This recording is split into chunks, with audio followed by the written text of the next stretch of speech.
جی किबला मैं सवाल करूंगा। ये आपने भी जिक्र भी किया कि इस महीने में शैतान को कब्ज कर दिया जाता है। और मतलब वो लेकिन हम देखते हैं कि इस महीने में भी बुराइयां होती हैं। और देखने में आते हैं मुआशरे में या जिधर इधर उधर आप देखते हैं तो उसी तरह सिलसिला चल रहा है। तो इसका क्या असल मफहूम है कि शैतान को जकड़ दिया जाता है, लेकिन इसका असल मफहूम क्या है? क्योंकि शैतान तो आपको नजर आता है, आप देखते हैं जी बुराइयां हो रही हैं। जी इसकी जरा वजाहत फरमा दीजिए। जी जी बिस्मिल्लाह। असल में इंसान के इर्द गिर्द और उसके अंदर तीन चीजें हैं। एक उसका नफ्स है, एक है शैतान है, और एक उसका रूह है। आसान से हम ताबीर करें, इंसान का जो रूह है, जो उसमें इंसानी ताकत है, उसको अच्छाई की तरफ ले जाती है। उसका नफ्स उसे हैवानियत की तरफ ले जाता है, और फिर हैवानियत की तरफ जाने के लिए शैतान भी वह मदद करता है। रमजान के महीने में इन तीन ताकतों में से एक ताकत कम कर दी जाती है, यानी शैतान बंद हो जाता है, लेकिन फिर भी अंदर उसके जो है वो नफ्स, शैतानी नफ्स है, हैवानी नफ्स है, वो उसके अंदर है। अगरचे वो भी रोजे की वजह से कमजोर पड़ जाता है, लेकिन ये डिपेंड करता है कि वो आदमी जो गुनाह कर रहा है वो मुमकिन है रोजे ही उसका ना हो, लिहाजा उसने इकदाम ही नहीं किया कि शैतान उसके लिए बंद हो। एक नंबर दो ये है कि रोजे को उसके मुकम्मल लवाजमात के साथ बजा लाया जाए, तो फिर शैतान का वार करना, उसका असर करना कम हो जाता है। बस जो लोग इस महीने में गुनाह करते हैं, या तो रोजे में नहीं है वो, ठीक है, तो या उसके रोजे के पूरे लवाजमात बजा नहीं ला रहे, या वो शैतान के जो बंद होने की शराइत है वो शराइत पूरी नहीं कर रहे। या मैं एक आसान सा काम करके कहा करता हूँ मजाक से भी, कि शैतान बंद होता है फिर भी लोग गुनाह करते हैं। शैतान जाहिर है एक जगह कैदी है वो, अब लोग उसके पास चले जाते हैं, वो इनके पास नहीं आता। तो जब ज़ाहिर जाएँगे, ज़ाहिर उसके पास जाएँगे तो कहेंगे, शैतान अंकल आप जो है कहाँ हैं? इतने अरसे से गायब हैं, आपको 10 दिन हो गए हैं रमज़ान के, आपको मिस कर रहे हैं। या शैतान भाई का आप कहाँ हैं?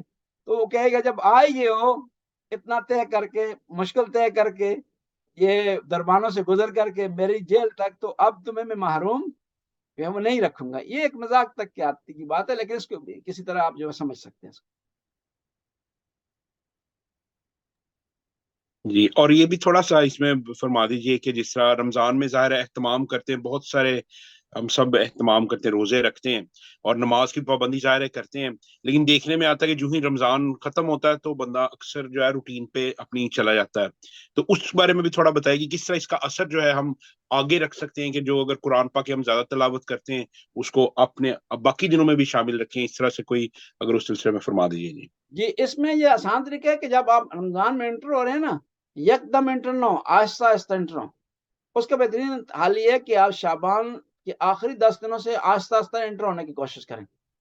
ये हम क्या करते हैं, यकदम एंटर हो जाते हैं, सारी इबादतें बजा लाना शुरू करते हैं, कुरान की तिलावत जो है, नमाज़ तहज्जुद, दूसरी नमाज़ें, और फिर जब रमज़ान खत्म होता है यकदम खत्म कर देते हैं। हम आहिस्ता-आहिस्ता एंटर हों और आहिस्ता-आहिस्ता जो है उसमें खारिज हों, और आखिर में जब देखें कि हम मुकम्मल तौर पर निकल रहे हैं मसलन शावाल के एंड पर, तो थोड़ा-सा उसमें रखें, ताकि जो है वो चीज़ रमज़ान की उसके अंदर बाकी रहे।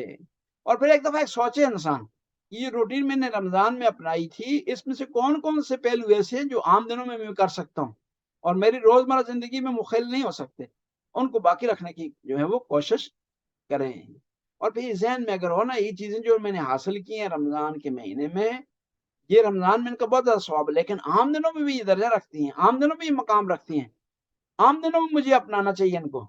तो फिर इंसान को ये चीज़ उसके ज़हन में हो तो आसानी से जो है वो रमज़ान के बाद भी इन चीज़ों को बाकी रख सकता है। मसलन कम खाना, रमज़ान के बाद भी कोशिश करे इंसान इसी रूटीन पर रहे। मिसाल के तौर पर रात को जागना, मसलन अभी सहरी को जाग रहा है पेट की वजह से, सही नहीं नहीं खाऊँगा तो भूखा रह जाऊँगा। तो इस ज़हन में लाए कि पेट की वजह से जब मैं जाग रहा था, तो अभी मुझे जो खुदा के लिए भी जागना चाहिए। लेकिन टाइम थोड़ी-सी आगे पीछे कर लें, नमाज़ के करीब कर लें, नमाज़ से आधा घंटा पहले कर रहे हैं फजर की, ताकि जो है वो इबादत जो है उसकी रूटीन पर रहे। ये सारे मामलात तकरीबन जो है वो नफ्सियाती होते हैं। अगर इंसान अपनी नफ्सियात को कंट्रोल कर ले, या नफ्स से जो है अमारा को कंट्रोल कर ले, तो इंसान की मुश्किलात जो है वो हल हो सकती है रमज़ान के बाद भी। جی بہت شکریہ قبلہ، جزاک اللہ۔ جی اور کس سوال ہے؟ یہ سوال کیا تھا اپنا ابرار شاہ صاحب کے گھر والوں نے، کیا سوال تھا ان کا؟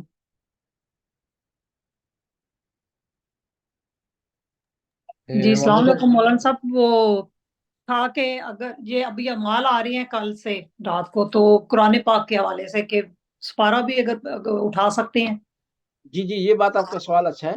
ہاں جی، سپارہ بھی آپ اٹھا سکتے ہیں، حتیٰ کہ قرآن کا ایک ورق ہے دستیاب آپ کو، وہ اپنے سر پر رکھ دیں پھر بھی کافی ہے۔ سپارہ بھی کھول کر رکھ سکتے ہیں، جس طرح بھی آپ کو ایزی ہو آپ جو ہو سر پر اپنے رکھ سکتے ہیں۔ یہ صحیح کہا کہ پورا قرآن بعض کا گر سکتا ہے، بے ادبی ہو سکتی ہے، لہٰذا جو ہے وہ بہتر ہے کہ انسان سپارہ اپنے سر پر رکھ، سپارہ بھی چھوٹا سا ڈھونڈ لے آدمی، اس میں یہ کہ کھولنا شرط ہے، کھول کر رکھے اپنے سر پر، تو اس میں ضروری نہیں کہ پورا قرآن ہو، سپارہ بھی جو ہے رکھا جا سکتا ہے، کوئی حرج نہیں ہے۔ جی ڈاکٹر صاحب سوال کر رہے تھے۔ جی مولانا صاحب، میں ویسے ان کا ہی سوال، وہ چونکہ خاموشی تھی تو میں وہ اس کا یاد دلانے لگا تھا۔ ٹھیک ہے، میرا سوال تو رمضان سے ریلیٹڈ نہیں تھا، وہ ایک جنرل آج یہ جو دن جا رہے ہیں یہاں پہ چھٹیوں کے اس حوالے سے تھا کہ اس کا کوئی اسلامی پہلو۔ ہاں جی یہ اچھا سوال کیا۔ جی اصل میں مسئلہ یہ ہے کہ روایات کا اختلاف ہے، جس کی وجہ سے جو ہے وہ ہم جو ہے بعض چیزیں عیسائیوں کے نہیں مانتے، ورنہ یہ ہے کہ حضرت عیسیٰ کو ہم بھی مانتے ہیں اور یہ بھی مانتے ہیں، ہم بھی رسپیکٹ کرتے ہیں، لیکن روایات کا اختلاف ہونا یہ ایک وجہ ہے۔ دوسری وجہ یہ ہے کہ حضرت عیسیٰ پر مصائب آئے ہیں، لیکن ہم ان کو کسی اور انداز سے دیکھتے ہیں، کسی اور سسٹم میں دیکھتے ہیں، لہذا یہ چیزیں یہ مناتے ہیں، یہ پوسکے یا ایسٹر، ان کی روایات ہمارے پاس مستند نہیں ہے، ایک مسئلہ ہے۔ دوسرا مسئلہ ہے کہ ان میں جو چیزیں شامل کی گئی ہیں بعد میں شامل کی، ان کا مسئلہ اسی طرح ہے جس طرح ہمارا سنیوں کا امام حسین سے متعلق ہے، کہ وہ بھی کہتے ہیں امام حسین کی رسپیکٹ کرتے ہیں، احترام کرتے ہیں، 10 محرم کو نیاز دیتے ہیں، سب کرتے ہیں، لیکن جو ہے جس طرح ہم گہرے طریقے سے مناتے ہیں اور جو ہے وہ محبت سے مناتے ہیں اور ہمیں پوری ڈیٹیل کا پتہ ہے، جو اہل سنت کو نہیں ہے۔ اسی طرح ایسٹر ہو یا اس کے علاوہ دوسری جو ایام ہے حضرت عیسیٰ سے متعلق، وہ ہمارے یہاں اس کو جس طرح ان کے اہمیت اصل نہیں ہے، اور نہ ہی ائمہ اطہار سے بیان ہوئے ہیں، نہ ہی اہل بیت سے نقل ہوئے ہیں، نہ ہی پیغمبر گرامی سے نقل ہوئے ہیں۔